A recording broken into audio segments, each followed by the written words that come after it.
What's going on, fam? Welcome to a new video, and I want to talk about the top books you should be reading in 2025 if you are a full-time entrepreneur or a real estate investor, y'all. Let's get to it.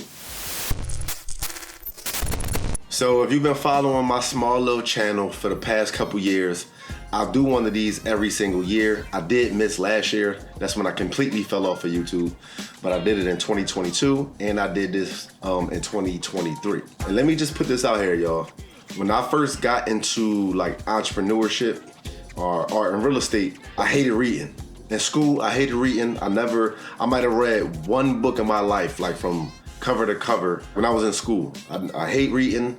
It wasn't my thing. But I realized how important it was and how it helped me grow as a person, as a business owner, and how ultimately it helped me make a whole lot of money, y'all. That's why I do these videos, and some people love listening to audiobooks. I try it sometimes, man. I just can't really get into it, y'all. Like, I actually gotta sit down and read for me to actually understand and consume what the book is talking about. So if you can, man, find time to read a book in 2025, y'all. If that's not what you used to, just try, y'all, just try. And I always say this every time I do one of these videos. If you can't leave your kids money and a bunch of assets, leave your kids some books. Let them know what daddy or mommy was thinking about, what they was trying to get into. Might not have been successful as you wanted to be, but leaving your kids some books, I think, is an amazing thing to leave behind. It don't always gotta be money.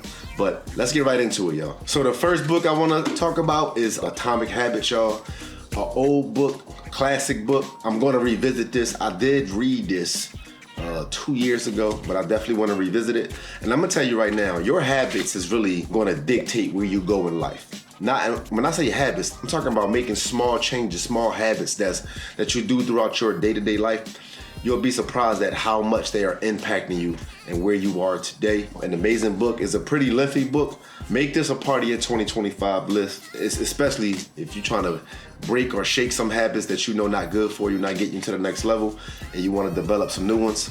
Great book, y'all. The next book I want to recommend is Life in There, y'all. This is actually underappreciated book in my opinion. It plays off the word millionaire. And instead of striving to be a millionaire, it wants you to actually be a life in there, like actually live life. And not to get too deep into the book, but it's basically about two different people. You got one person who make a whole lot of money, but with that, he owns the business, I think it's a construction business. He makes a whole lot of money. And with that comes a lot of headaches, a lot of bills. Just like he felt like he gotta keep working, yeah. On paper, from the outside looking in, it looked like he's doing it. He doing it big in his business.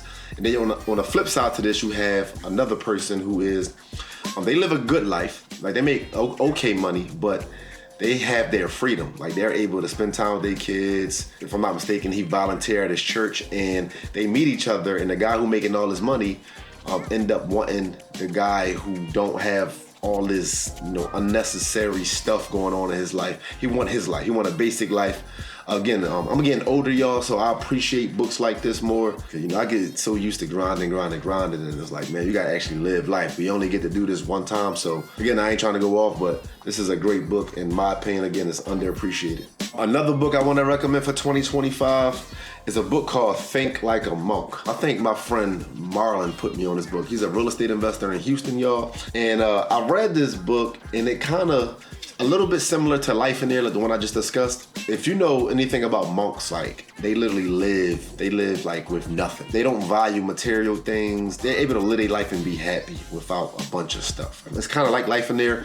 And again, these books probably not super attractive if you younger, y'all. But again, I'm getting older, so the way I'm starting to view the world and view different things, my mindset is just changing. You know what I mean? It is what it is. But Think Like a Monk.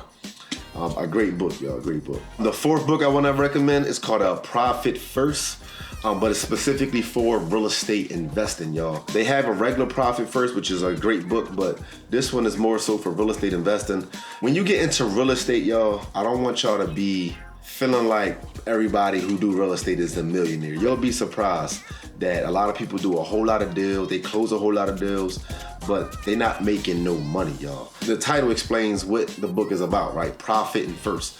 It's about paying yourself first, making sure you get paid first. But this one, again, this book is more catered to real estate investing. So when you're doing deals, making sure you are properly, structuring your money when the deals and the money come in, y'all. So in my opinion, this is a great book.